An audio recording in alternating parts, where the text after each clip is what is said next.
Welcome to Samba Samba. Enjoy the video. In this video, I will explain how to load a family in Revit. First, navigate to the Insert tab in your Revit interface. You will find the Load Family button there, which is your primary gateway to bringing new components into your project.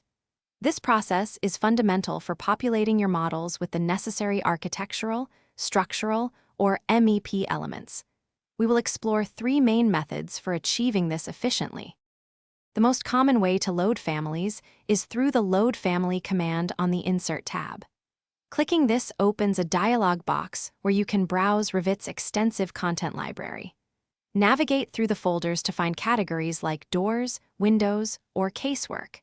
You can select one or multiple families, then click Open to load them directly into your current project for immediate use.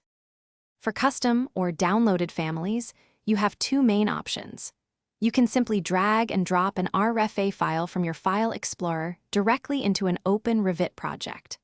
Alternatively, use the Load Family command and navigate to the specific folder where your custom families are stored.